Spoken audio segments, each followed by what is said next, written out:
ವಾಯನಾಡಿನಲ್ಲಿ ಪ್ರಕೃತಿ ವಿಕೋಪ ಆಗಿ ಸಮಸ್ಯೆಗಳಾಯಿತು ಅಥವಾ ಮಳೆ ಬಂದು ಸಮಸ್ಯೆಗಳಾಯಿತು, ರಸ್ತೆಗಳೆಲ್ಲ ಕುಸಿದು ಹೋದದ್ದು ನೋಡಿದ್ದೇವೆ.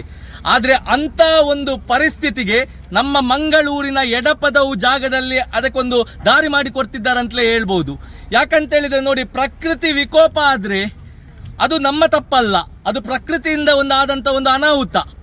ಆದರೆ ಇಲ್ಲಿ ನಮಗೆ ಗೊತ್ತಿದ್ದು ನಾವು ರಸ್ತೆ ನಿರ್ಮಾಣ ಮಾಡಿ ಇಡೀ ಪ್ರಕೃತಿ, ಇಡೀ ಊರನ್ನು ನಾಶ ಮಾಡಲಿಕ್ಕೆ ಹೊರಟಿದ್ದೇವೆ ಅಂತ ಹೇಳಿದ್ರೆ ಇದಷ್ಟು ಒಂದು ದೊಡ್ಡ ದುರದೃಷ್ಟ ಯಾವುದು ಸಹ ಇಲ್ಲ ಅಂತ ಹೇಳ್ಬೋದು.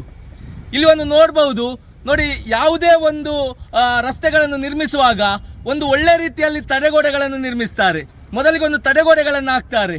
ಇಲ್ಲಿ ಒಂದು ನೋಡ್ಬೋದು, ರಸ್ತೆಯಲ್ಲಿ ಇಡೀ ಮಣ್ಣು ಹಾಕಿದ್ದು ಯಾವುದೇ ಸುರಕ್ಷತೆಗಳಿಲ್ಲದೆ ಒಟ್ಟಾರೆ ಮಣ್ಣನ್ನು ತಂದು ಹಾಕಿದ್ದಾರೆ. ಈ ಸಲ ಉತ್ತಮ ಮಳೆ ಇಲ್ಲದೆ ಸಣ್ಣ ಮಟ್ಟದ ಮಳೆಗೆ ಈ ರೀತಿ ಪರಿಸ್ಥಿತಿ ಆಗಿ ಹಲವಾರು ಮನೆಗಳಿಗೆ ನೀರು ಹೋಗಿದೆ, ರೈತರ ತೋಟಗಳಿಗೆ ನೀರು ಹೋಗಿದೆ, ಹಲವಾರು ಸಮಸ್ಯೆಗಳಾಗಿದೆ.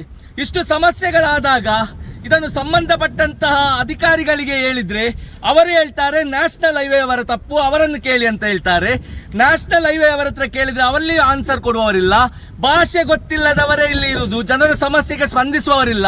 ರಾಜಕಾರಣಿಗಳಿಗೆ ಕಾಲ್ ಮಾಡಿದ್ರೆ ಸ್ಟೇಟ್ ಗೌರ್ಮೆಂಟ್ನವರು ಸೆಂಟ್ರಲ್ ಗೌರ್ಮೆಂಟ್ ಹೇಳ್ತಾರೆ, ಸೆಂಟ್ರಲ್ ಗೌರ್ಮೆಂಟ್ನವರು ಅವರ ಹತ್ರ ಕೇಳಿ ಇವರ ಹತ್ರ ಕೇಳಿ ಹೇಳ್ತಾರೆ.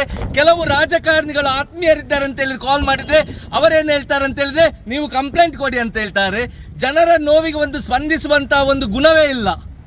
ರೈತರು ದೇಶದ ಬೆನ್ನೆಲುಬು ಅಂತ ಹೇಳ್ತಾರೆ.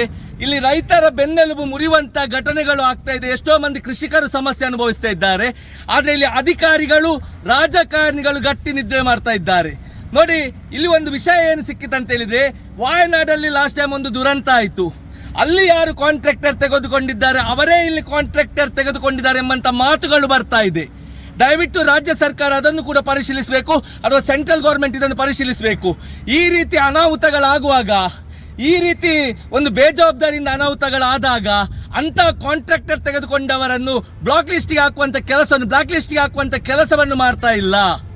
ಅವ ಅಧಿಕಾರಿ ಒಂದು ಕಡೆ ಬೀಳಿಸ್ತಾನೆ, ಇನ್ನೊಂದು ಕಡೆಗೆ ಬರ್ತಾನೆ, ಅಲ್ಲಿ ಸಹ ಬೀಳಿಸ್ತಾನೆ.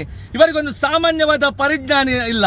ನೋಡಿ, ಇಲ್ಲಿ ಒಂದು ಟ್ರ್ಯಾಕ್ಟರ್ ಬಂದು ಇಲ್ಲಿ ಮುಳುಗಿದೆ. ಇದು ಹೇಗೆ ಮುಳುಗಿದೆ ಅಂತ ಹೇಳಿದ್ರೆ, ಆಚಿಂದ ಇಡೀ ಮಣ್ಣುಗಳು ಈ ಗದ್ದೆಗೆ ಬಂದು ಟ್ರ್ಯಾಕ್ಟರ್ ಅನ್ನು ಸಂಪೂರ್ಣವಾಗಿ ಮುಳುಗಿಸಿ, ನೀರು ಬಂದು ಟ್ರ್ಯಾಕ್ಟರ್ ಅನ್ನು ಮುಳುಗಿಸಿ ಟ್ರ್ಯಾಕ್ಟರ್ ಅನ್ನು ತೆಗಿಲಿಕ್ಕೆ ಆಗ್ತಾ ಇಲ್ಲ.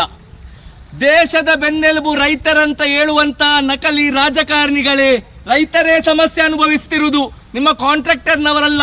ರೈತರು ಬೆನ್ನೆಲುಬು ಅಂತ ಹೇಳ್ತಿರಲ್ಲ, ಏನು ಮನೆಯಲ್ಲಿ ಹಾಕಿ ನೀವೆಂತ ಉಪ್ಪು ಹಾಕಿ ಉಪ್ಪಿನಕಾಯಿ ಹಾಕಿ ನೆಕ್ತಾ ಇದ್ದೀರಾ? ಇಲ್ಲಿ ಬನ್ನಿ, ಸಮಸ್ಯೆಯ ಕಡೆಗೆ ಸ್ವಲ್ಪ ಗಮನ ಕೊಡಿ. ಬೆನ್ನೆಲುಬು ಅಂತ ಭಾಷಣದಲ್ಲಿ ಹೇಳುದಲ್ಲ, ಇದು ರೈತರೇ. ಇಷ್ಟು ಸುಂದರವಾದ ಟೋಲ್ ಮೊದಲೇ ಆಗಿದೆ ನೋಡಿ, ರಸ್ತೆ ಮಾತ್ರ ನಿರ್ಮಾಣ ಮಾಡುವಲ್ಲಿ ನೋಡಿ ಯಾವ ರೀತಿ ಇದೆ ಅಂತ. ಈ ರೀತಿ ಮಣ್ಣಾಕಿ ರೈತರದ್ದು ಮನೆ ಹೋಯ್ತು, ರೈತರ ತೋಟ ಹೋಯ್ತು, ಕೃಷಿಕರದ್ದು ತೋಟ ಹೋಯ್ತು, ಅಲ್ಲಿ ಯಾರೆಲ್ಲ ಇದ್ದಾರೆ ಅವರದೆಲ್ಲ ಹೋಯ್ತು, ಬಾವಿ ಹೋಯ್ತು, ಕೆಸರುಗಳು ತುಂಬಿ ಬಂತು, ನೀರು ಹೋಗ್ಲಿಕ್ಕೆ ಕರೆಕ್ಟಾದ ವ್ಯವಸ್ಥೆ ಇಲ್ಲ. ನೀರು ನೋಡಿ ಇಡೀ ತೋಟದಲ್ಲಿ ತುಂಬಿದೆ, ಇಡೀ ಅಡಿಕೆ ತೋಟ ಹೋಯ್ತು, ರಸ್ತೆ ನೋಡಿ ಪುನಃ ಇಲ್ಲಿ ಅಗ್ದು ನೀರನ್ನು ಬೇರೆ ಕಡೆ ಕಳಿಸ್ಲಿಕ್ಕಂತೆ. ಎಂಥ ಒಂದು ಟೆಕ್ನಾಲಜಿ, ಎಂಥ ಒಂದು ನೋಡಿ, ಪ್ರತಿಯೊಂದು ಕಡೆ ಇಡೀ ತೋಟಗಳು, ಇವರ ತೋಟ ನೋಡ್ಬೋದು, ಇಲ್ಲಿ ಅಡಿಕೆ ತೋಟ ಕಾಣ್ಬೋದು ಯಾವ ರೀತಿ ಇದೆ ನೋಡಿ. ಅಡಿಕೆ ತೋಟಕ್ಕೆ ಫುಲ್ಲು ನೀರು ಹೊಕ್ಕಿ ಎಲ್ಲ ಸರ್ವನಾಶ ಆಗಿ ಹೋಯ್ತು.